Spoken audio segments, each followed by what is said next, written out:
Welcome back to the channel and our second part of the trip to Lamington National Park. I really hope you guys enjoy this video because we're going to be capturing some amazing trees.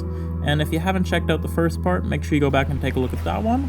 But if you like what you see, subscribe and let me know what you think about the video. Thanks so much for watching, guys. So I went back and got my trekking poles, which was a bit of a mission, but luckily I didn't get any leash bites on the way there. Sort of just dropped the bag and ran through the bush to get it. But we moved down the track a little bit and we're back at a spot that I've shot way too many times to count. Every single time I've been on this track, I've taken a photo of these same trees just because they're so nice. So I thought I'd finally get a photo of them with this filter on and see what they look like compared to a photo in visible light. So I'll probably put up a comparison of a photo that I took before as well as the image from today, just so you get an idea of how this scene has changed and sort of the dynamics of it. So I'll spin you around and I'll show you the composition.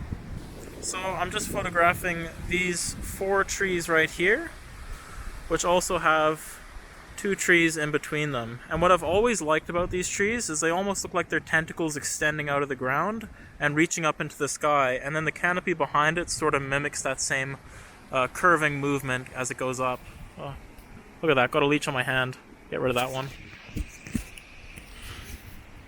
Alrighty, back to the shot. So I framed this one up as a vertical composition right here, and I'll show you what the back of the camera looks like, because it's pretty amazing how it changes the colors. So all the foliage has turned this really nice orange. I've just changed the white balance again so that it's all right. And the sky just has such a nice blue tone to it as well. The only issue that I have, because the wind's coming in right now, is that this tree right here is sort of pushing into the frame. And Julian, my lovely assistant, is going to be nice enough to move that one out of the way. So this is what we've got framed up here. I'm going to take the shot right now, and hopefully that turns out nice. Oh, there it goes. Yeah, so I got that in the shot. I'll take that one again. And yeah, I'll put up the shot for you guys as well as a comparison of what it looked like before, and let me know what you think.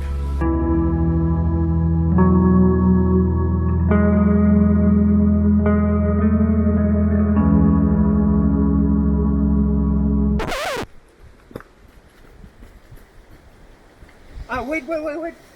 Hey. Oh, I wish we had some of your energy.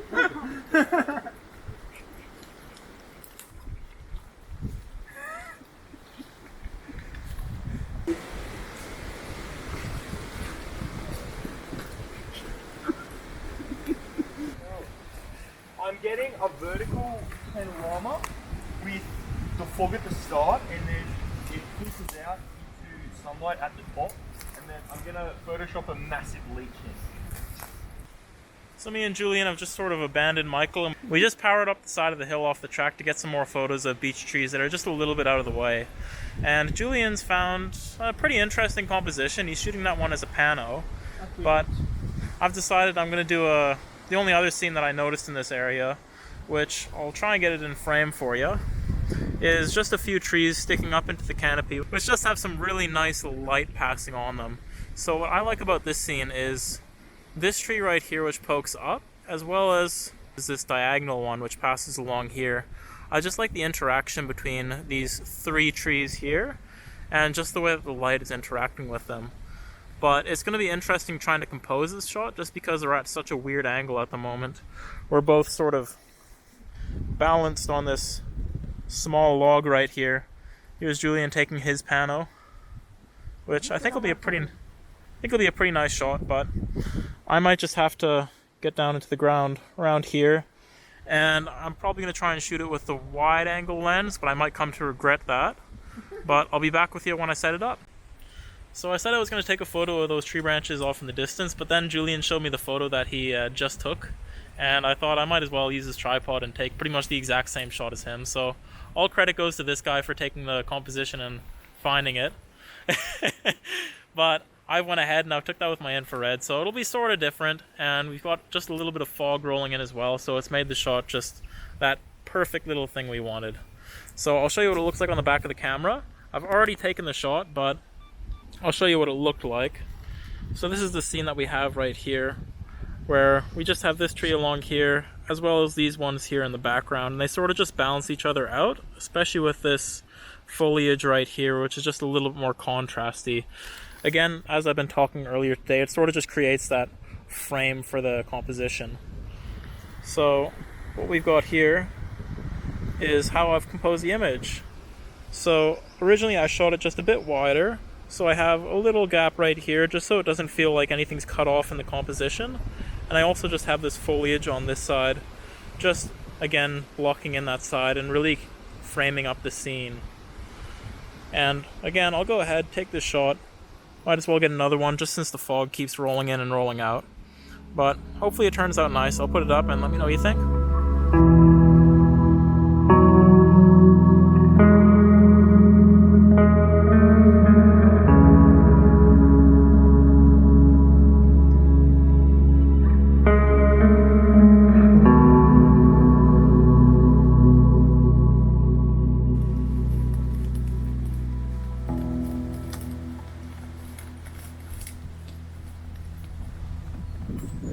So that's what us photographers do when we find a new composition which is just absolutely insane.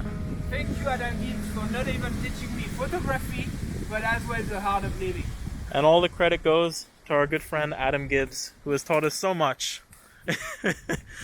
But these trees are just fantastic. I think I discounted them too quickly earlier. This is probably one of the best compositions we've found today. And honestly, I'm probably just going to give up on that composition I mentioned before. It's not even worth setting up the tripod for. I'm just so happy with this one we have here. And just for the record, this is Julian's tree. He found it. He composed it. Again, just like the last one. But I shot it in infrared, so mine's better. But we're going to head back down and meet up with Michael now because he didn't seem to want to climb up the hillside with us. So we'll just not tell him how good our photos were. Yeah, we'll see you at the next composition or at the next time we stop.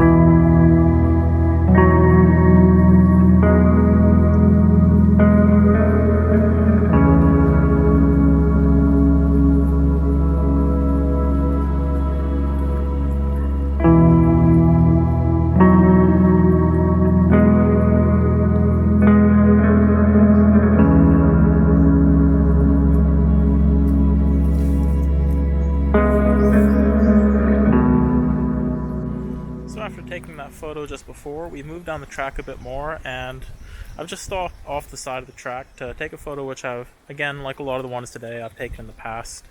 But again, I'm going to be doing this one with the infrared filter just to see what sort of atmosphere and changes it can create in the scene.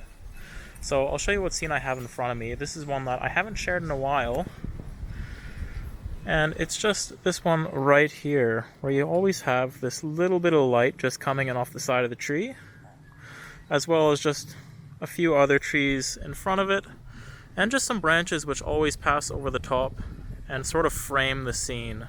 And I'll show you the way that I've composed this. I've sort of just made use of all these elements to try and create an aesthetic composition. So this is just what I have here on the back of the camera. So what I've done is I've just got these little curved branches which come in from the top. I was trying to use them to frame the scene, but I've gone a bit narrow, so they may still have that effect and they may not. And they just connect in with this branch right here, so it sort of arches off frame around that way to create some sort of frame to the light that's passing in on the tree there. And I've also just added this tree, this dark element right here, as a balancing piece in the composition, just so it doesn't feel like all the action's happening on the left side, and sort of draws the eye back to this side just to balance out the image a little bit more. So I'll go ahead and I'll snap this shot now, and I've just been constantly having to adjust the white balance, so it might look a little bit off, but I'll put on frame whatever this photo comes out as, and hopefully you like it, because these photos have been looking pretty cool today, at least on the back of the camera, so I hope that they turned out nice.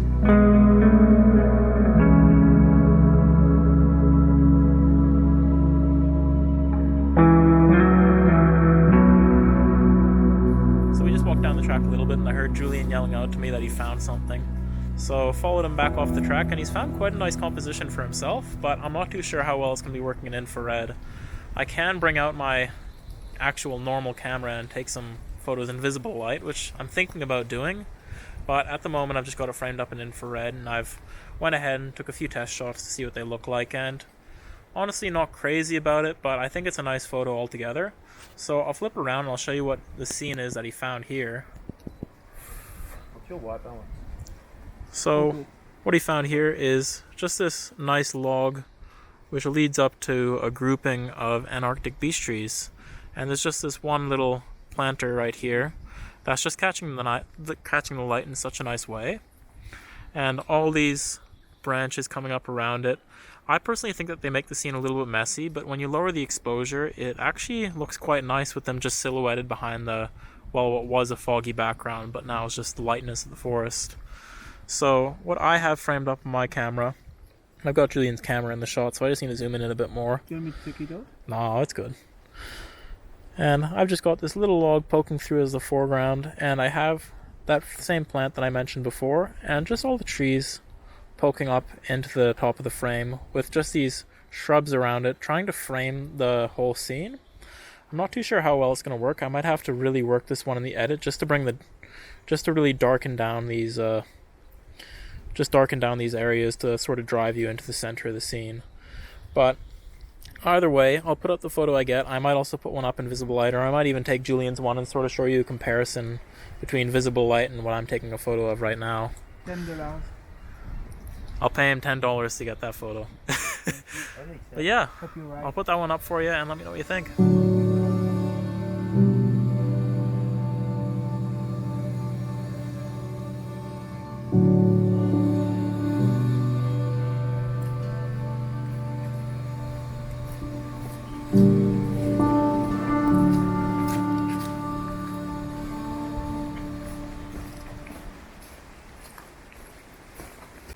So we just stopped for lunch a little bit earlier and it got a little bit cold, so threw on the rain jacket and we continued down the path. And I've come across a composition that again, same as a lot of these, I'm going to say it over and over again, I've shot this one quite a few times, but I just want to see what it looks like in infrared light, and it'll be nice to share it with you guys, because it's one of those compositions that I've shared little pieces of as I've zoomed in on it on my Instagram, but I've never actually shared the whole scene. But I think now would be the time to do that, especially because I have it in infrared now.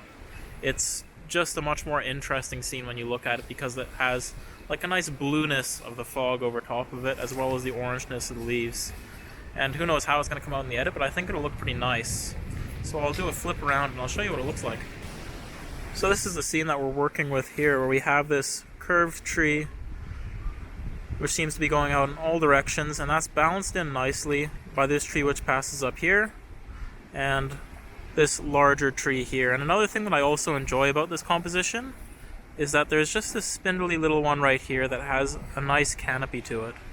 And when you compose that in the frame, I think it looks quite nice. So this is what the shot actually looks like at the moment, where I've just cut it off at the edge of the path, and the only issue that I'm finding with that is that I just right here have the corner of the path poking in. I might have to try and clone that one out, but I suppose we'll see what happens in the edit. I might even crop it in to cut out all this together. I've done that in the past, but hopefully it looks nice. Go ahead and take the shot, and yeah, let me know what you think.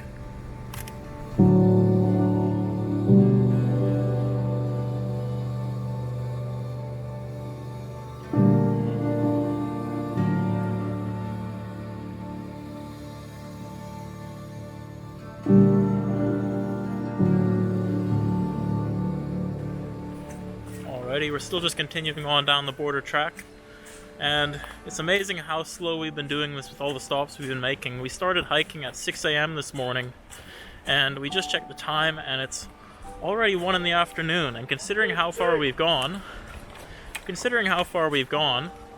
we've only moved about 7 kilometers, which means we've been doing about an average of 1 kilometer an hour moving up this track, which is a bit scary to think, because we're not even halfway done our hike today. We still have to go down and capture a bunch of waterfalls. So I guess look forward to that, but this is going to be quite a lengthy video, so I'm lucky that I have a power bank in my backpack thanks to Julian to keep charging my Osmo, because it's going to be quite a long day. I think we're just about to hit our 8 kilometer point, so hopefully that comes soon. Yeah, there are a few Antarctic beech trees coming soon, and they're going to be quite nice for photographs.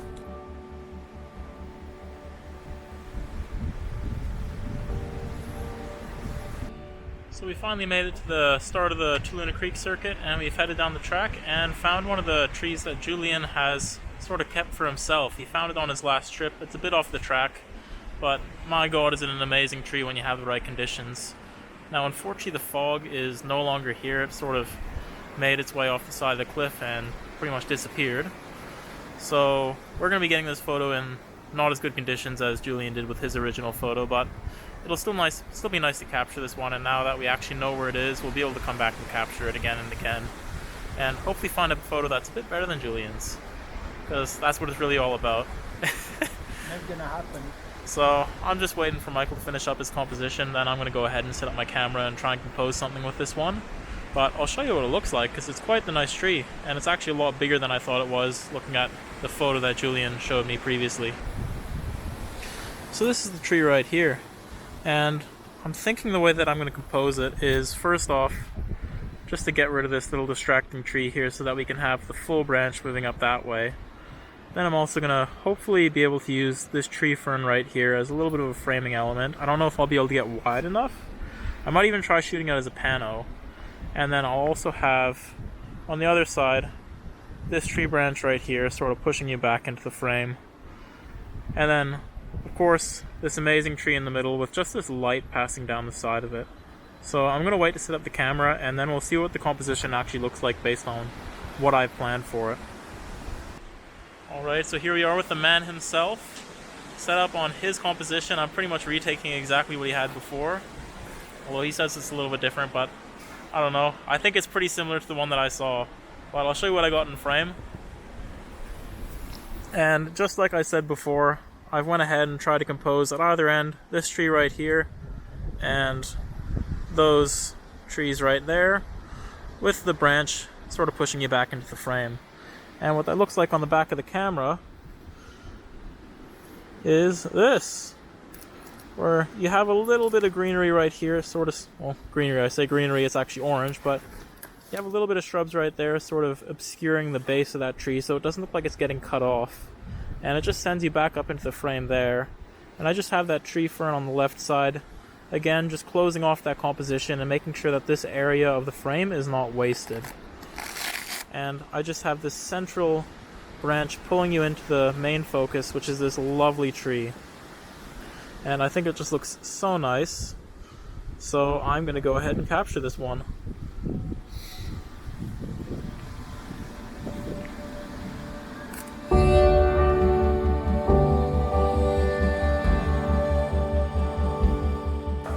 Just after I took that one, in true fashion, I don't know if you could see it in the camera, I don't know if I captured it, but Julian went ahead and pulled out his SD card, and now he's gone ahead and taken over my camera, and he's seeing what infrared looks like in his composition. So he's taking my camera and he's reshooting the same frame.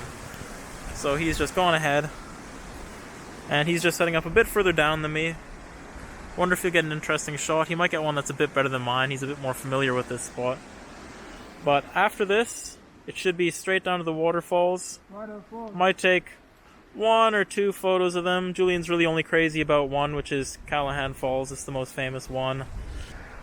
We'll see what we get. It should be some fantastic conditions for actually shooting waterfalls though, because we still have this cloud cover passing over, which is just occasionally breaking and letting a little bit of light through into the forest. So stay tuned, and we'll be there soon. Fog is rolling in. So the fog just rolled in, just as we were packing up, so Julian decided to go ahead and try and reshoot this scene.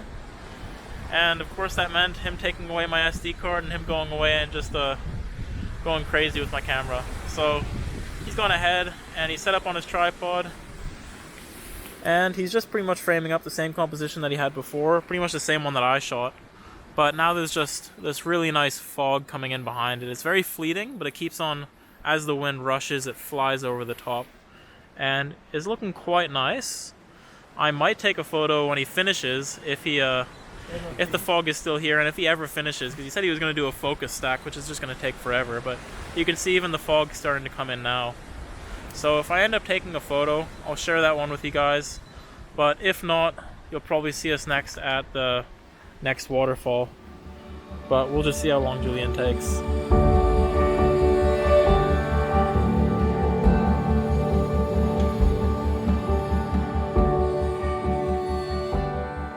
And that brings us to the end of part 2, so make sure you guys leave a like, comment, let me know what you thought about the video, and subscribe. And look forward to next week, where we will be releasing part 3 and actually taking a few photos of waterfalls.